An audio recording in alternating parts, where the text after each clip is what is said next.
Започна кампањата за председателските избори, која од денес партиите ќе ја искористат за максимално придобивање на граѓанските гласови. Дали граѓаните очекуваат демократски и пристоен однос од партиите? Па ја мислам дека треба да бидат исправни. Народот треба да го послушат за кого ќе гласа. Се добро ќе биде, уред ќе биде работа, ќе се седе само полека, без карање, да нема карање меѓу партиите. Од това повеќе партиски, а председателски, а партиски на народот исто му доваѓа скоро. Види на телевизија што гледаме зборот сите да види дека ќе видат фер и демократски избори. И сега дали ќе видат, тоа е питање. Фактички они знаат, партиите си знаат. Јас сум пензионер и ништо не ми е гај. Цврст збор за фер кампања гарантираат и локалните лидери на двете најголеми партии во државата. СДСМ како и секогаш ќе води фер и позитивна кампања.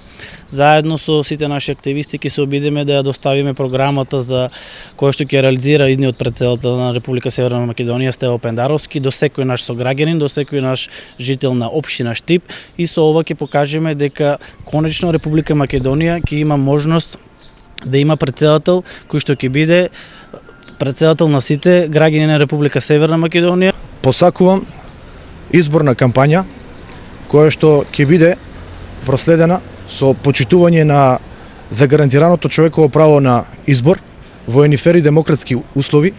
Изборна кампања која што ќе биде надпревар на принципи, идеи, концепти, а не на притисоци, уцени и закани.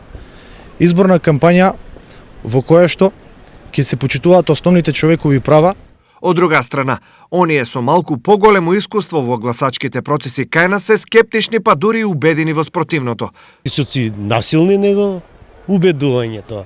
Постои си политички начини како да се дискутира јавно и како задкулисно. Има нешто изгледа, секако.